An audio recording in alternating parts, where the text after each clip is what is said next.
Yang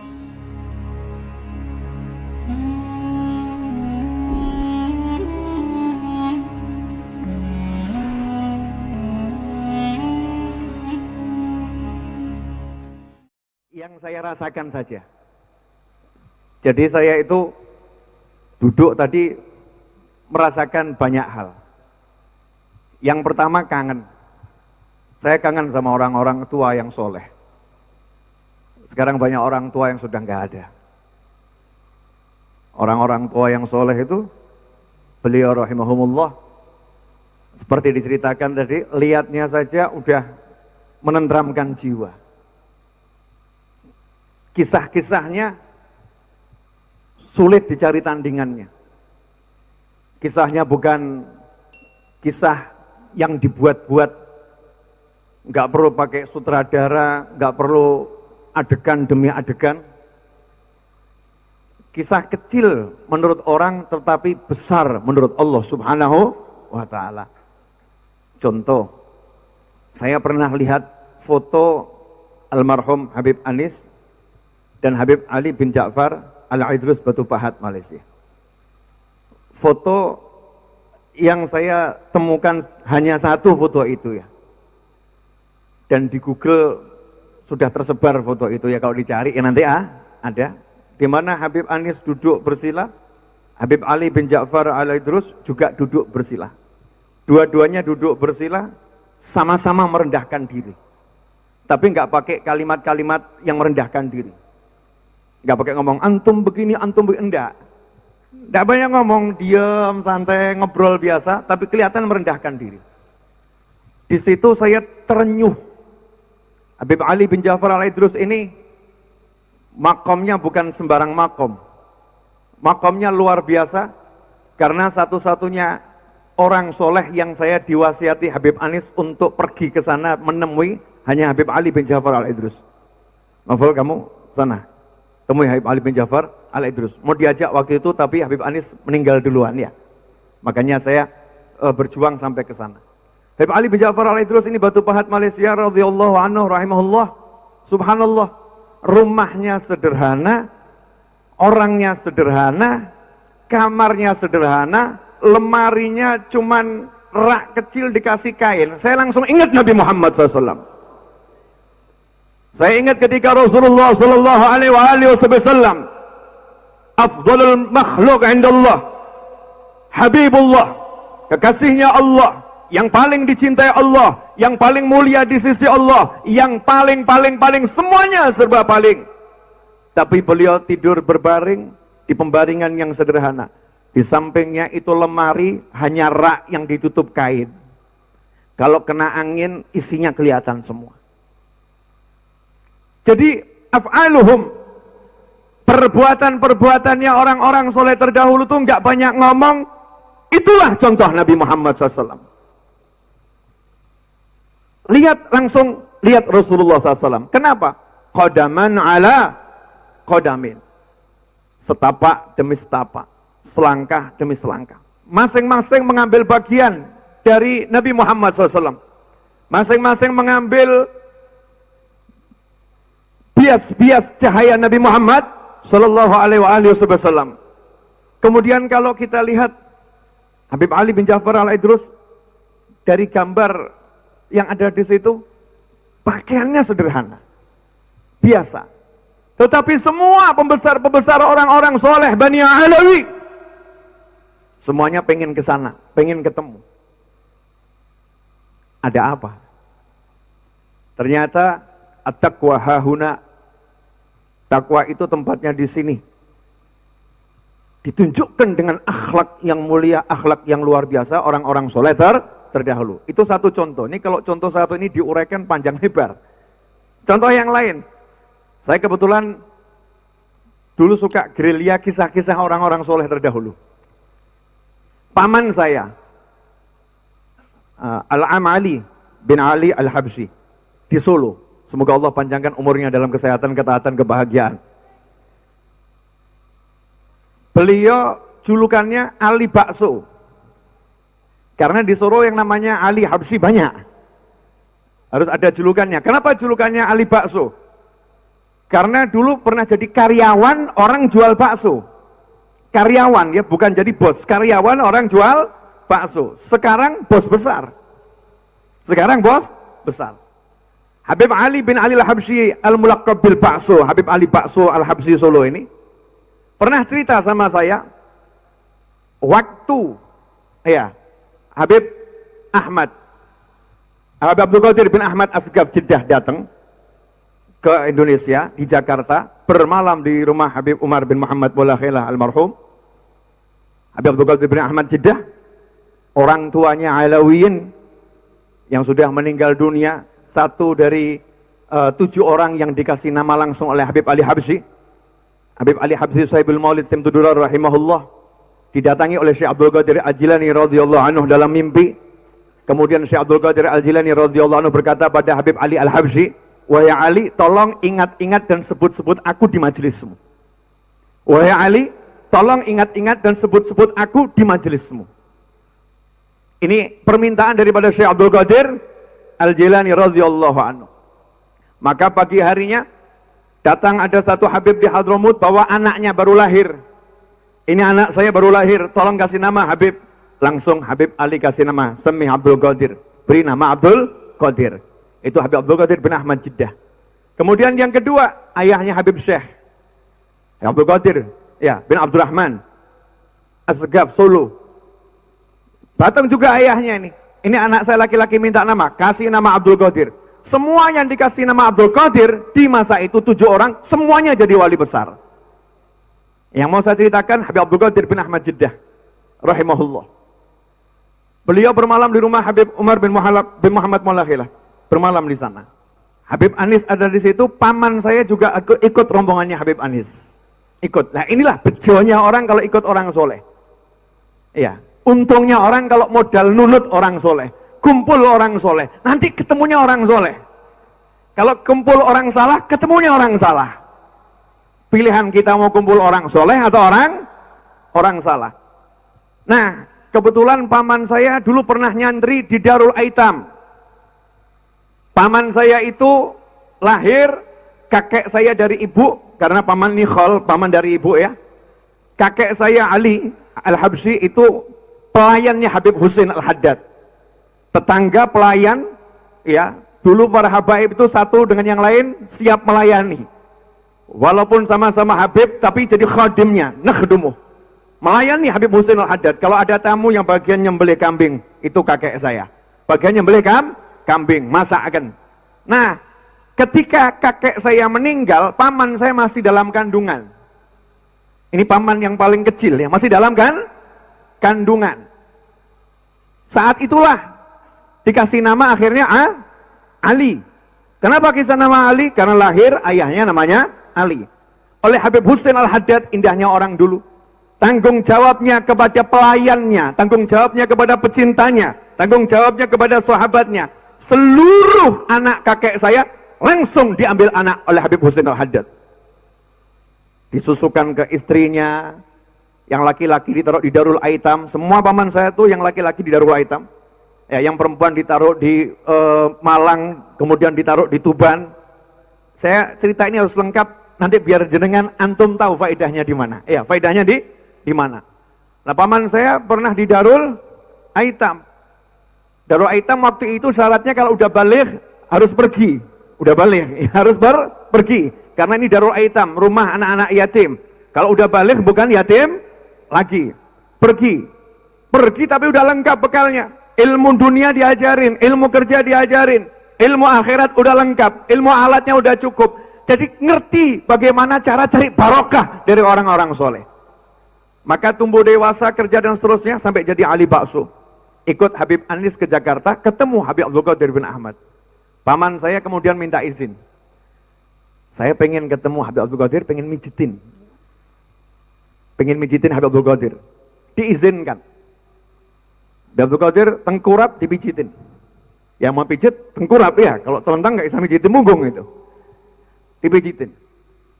Ditanya, siapa kamu? Ali bin Ali Al-Habsyi. Nah, karena mijitinnya enak, Habib Abdul Qadir bin Ahmad Jeddah itu ngomong ke paman saya, "Ya Ali, ya, bagai tijarah, kamu mau saya doakan jadi orang kaya, sukses?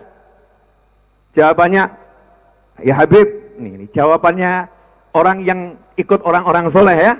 Ya Habib, qala al-Habib Husin al-Haddad, Jombang, Tegal. Al-barakah khairum minat tijarah. Habib, katanya Habib Husin al-Haddad, yang besar di Jombang, meninggal di Jombang, dimakamkan di Tegal, kata beliau, al-barakah khairum minat tijarah. Al-barakah khairum minat tijarah. Kalau dapat berkah, itu lebih bagus daripada jadi orang kaya. Saya minta didoakan jadi orang yang dapat berkah saja. Itu Habib Abdul Qadir bin Ahmad langsung noleh dan mengatakan, semua orang datang ke saya minta tijarah, hanya kamu yang minta berkah. Langsung dipegang dadanya, Allah yubarik, didoakan tuh. Sampai sekarang makanya duitnya nggak habis-habis. Iya, tadi katanya Habib Soleh Tanggul ke Habib Ali Kuitang gitu kan ya, ke Walid ya, ke Walid. Yang namanya barokah, duit nggak habis, habis itu diantaranya. Nah, ini orang-orang soleh dulu tuh loh, ceritanya ini didengar enak, nggak perlu pakai tambahan A, B, C, nggak kasih bumbu macam-macam, indah kisahnya. Kenapa? Karena semua perbuatannya adalah nur Nabi Muhammad SAW. Semua perbuatannya itu diambil dari anwarnya Rasulullah SAW. Percikan-percikan Nabi Muhammad SAW. Mau cerita lagi enggak? Wah, kebanyakan nggak enak nih. Cerita ini udah pernah saya sampaikan, tapi nggak apa-apa, diulang-ulang terus ya, nggak jadi masalah. Yang sederhana, almarhum Habib Anis. Saya punya banyak cerita, tapi yang satu nih, yang gampang ya, yang sederhana. Di akhir usia beliau, di akhir usia itu beliau sakit. Ya beliau sakit, tapi istiqamahnya sama ilmu luar biasa. Sehingga di bulan Ramadan karena belum bisa keluar ke majelis, dirawat di rumah sakit, pulang ke rumah belum bisa keluar ke majelis. Begitu bisa keluar ke majelis, satu jamaah di majelis Riyadh di Zawiyah itu senengnya luar biasa. Selesai baca kitab seperti biasa. Kalau Ramadan yang dibaca kitab tafsir, selesai baca kitab, semua pengen cium tangan Habib Anis seperti biasanya. Habis doa salaman ya, pengen cium tangan. Saat itu kami katakan, jangan, Habib lagi kurang sehat, kurang fit. Memang sakit ya, jangan salaman. Tapi apa kata Habib Anis? Tahu kalau ini pecinta-pecintanya memang lagi kangen betul dan beliau lebih kangen kepada mereka semua. Semua dipanggil suruh salaman.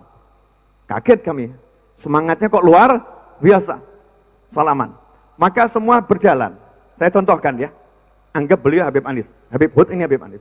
Kami jalan, afwan Habib, kami jalan, salaman. Habib Anis kan duduk nih, kami duduk juga, belum salaman tadi. Selesai, iya berdiri, gitu kan? Satu lagi duduk salaman. Apa yang dilakukan Habib Anis ketika melihat orang-orang berdiri kemudian duduk salaman, berdiri duduk salaman? Padahal beliau separuh tubuhnya itu tidak berfungsi seperti yang lain. Apa yang beliau lakukan? Subhanallah. Dalam keadaan duduk bersila begini, lihat orang berdiri duduk langsung Habib Anis begini. Tanpa tangan. Ya, tanpa tangan, langsung begini. Usia 78 tahun. Kemudian berikan tangannya. Nggak bisa akhlaknya melihat orang harus berdiri duduk, menyusahkan orang, nggak mau. Maka beliau berdiri, aku harus sama dengan beliau. Indah. Gak perlu banyak dalil, gak perlu banyak apakah kalimat. Af'aluhum, perbuatannya semua ilmu, perbuatannya semua ciri-ciri dari akhlak Nabi Muhammad SAW.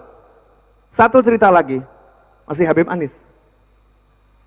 Saya itu sampai sekarang belum pernah menemukan lagi parfum seperti yang dipakai Habib Anis sampai hari ini. Kalau ada yang bisa buatin, wah saya bayar berapapun mau, karena saya yakin nggak ada yang bisa. Harumnya luar biasa. Kenapa? Karena selain dioplos sendiri, beliau itu habis pakai parfum, pakai gahru yang paling mahal. Tangannya dikasih gahru. Parfumnya bagus, mahal, tangannya dikasih gahru. Nah saya tiap hari lihat seperti ini kan heran, oh yang mencium itu tangan-tangan yang mulia ini yang cium hidung seperti ini kok. Hidung jamaah sholat 5 waktu gitu kan ya. Bukan hidungnya temanten baru, bukan gitu loh. Paham kan? Ini hidungnya jamaah sholat.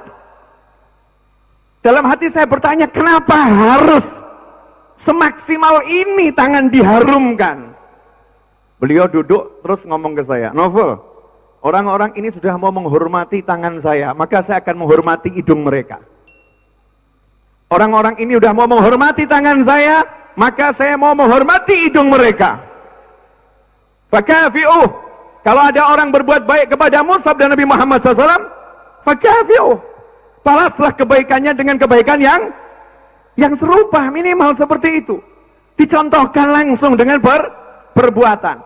Satu demi satu kisah orang-orang soleh ini buat kita akan terkagum-kagum. Habib Ali bin Husain al-Attas, Bungur. Coba kisahnya, banyak kisahnya. Salah satu kisah yang saya tahu dari murid-muridnya yang ada di Malang, di Surabaya. Muridnya ada di Surabaya, Habib Thahir Al-Hamid. Apa kata beliau? Waktu ziarah kepada Sunan Gunung Jati, Cirebon. Ziarah ke Sunan Gunung Jati. Pengikutnya tidak boleh ikut masuk makam karena bukan Habib. Karena ada aturan di masa itu, siapa yang masuk dalam makam harus nasabnya nyambung pada Nabi Muhammad SAW waktu itu. Nah, pengawalnya kerajaan tegas. Yang bukan Habib suruh minggir. Yang bukan Habib suruh minggir. Kebetulan yang disuruh minggir orang-orang kuat, orang-orang yang berpangkat, marah. Akhirnya ngajak berantem, ngajak berkelahi. Habib Ali bin Husain dengar ribut-ribut di belakangnya. Kenapa kalian ribut-ribut? Ini Beb, mau ikut Habib gak boleh, karena kami bukan Habib. Disuruh di belakang, suruh mundur di sini. Kata Habib Ali bin Husain atas, udah gak usah ribut. Saya juga gak akan masuk ke sana. Yuk Fatihah, Yasin, tahlilnya dari sini saja. Sebuah catatan untuk kalian semua, kata Habib Ali, cukup catatan. Jangankan kok ziarah makamnya Sunan Gunung Jati. Nanti di surga kalau saya diperintahkan masuk surga, udkhulul jannah, masuk surga, saya tidak akan mau melangkahkan kaki saya masuk surga sebelum saya cari kalian satu persatu dan saya bawa masuk ke dalam surga. Akhlaknya siapa ini? Nabi Muhammad SAW. Rasulullah SAW waktu disuruh masuk surga nyari umatnya di mana? Dicari semua umatnya, dibawa umatnya masuk dalam surganya Allah Subhanahu wa Ta'ala. Kisah orang-orang tua dulu begitu. Lah saya kangen. Sekarang ini yang tua udah hampir habis. Alhamdulillah Walid, semoga panjang umur ya. Fitaatillah sewal afiyah. Orang-orang tua di Jakarta dimanapun sudah hampir habis. Yang muda-muda udah banyak yang dipanggil. Habib Novel Al-Kaf belum lama meninggal dunia. Banyak orang-orang muda yang meninggal dunia, baik dari kalangan kiai, gus, habib, ustadz. Banyak orang-orang muda meninggal dunia. Maka kita mumpung masih hidup, ziarahilah beliau-beliau, kunjungi beliau-beliau, lihat wajahnya, dengarkan petuahnya, duduk bersamanya, nanti Anda akan melihat manfaatnya. Jangan dianggap remeh berjalan mendatangi orang soleh, jangan dianggap remeh mendatangi ulama, jangan dianggap remeh ziarah kepada orang-orang yang punya ilmu. Dikatakan dalam hadis, disebutkan oleh Nabi Muhammad sallallahu alaihi wasallam bahwasanya dahulu ada seorang berangkat dari satu kota menuju kota yang lain. Kemudian Allah Ta'ala telah siapkan satu malaikat. Malaikat itu Allah siapkan untuk menghadang orang itu di tengah jalan dan bertanya tentang satu pertanyaan. Malaikat itu menyamar jadi manusia. Malaikat menyamar jadi manusia. Ini dalil bahwasanya di tengah-tengah kita kemungkinan besar banyak malaikat lagi nyamar jadi manusia. Maka kalau noleh kanan tanpa ada perubahan, jangan-jangan itu malaikat. Siapa tahu ini bukan Habib Novel. Sudah dipastikan ini Habib Novel. Jangan-jangan ini malah malaikat lagi nyamar. Jangan-jangan bukan Habib Hud ini. Jangan-jangan malaikat lagi nyamar. Sehingga kita husnudzon pada semua orang, nggak ada prasangka buruk, semuanya prasangka baik. Hasilnya apa? Dihadang kemudian ditanya, fulan mau kemana? Ke sana. Ngapain ke sana? Saya ke sana karena di sana ada saudara saya yang saya cintai di jalan Allah Ta'ala. Saya kangen sama dia. Apa kata malaikat tadi? Nggak ada urusan lain, bisnis, A, Z, nggak ada. Cuman itu, kabar gembira untukmu. aku adalah malaikat yang Allah perintahkan untuk menyampaikan kepadamu sebagaimana engkau mencintainya, maka Allah mencintaimu. Maka Allah mencintaimu. Pangkatnya langsung naik. Jadi mahbub indallah, dicintai Allah gara-gara mengunjungi saudaranya di jalan Allah Ta'ala. Bagaimana kalau kita mengunjungi anak cucu Nabi Muhammad SAW? Bagaimana kalau kita mengunjungi pewaris ilmu Nabi Muhammad SAW? Para ulama kita kunjungi dengan niat pengen menyambung hubungan dengan orang-orang yang punya ilmu.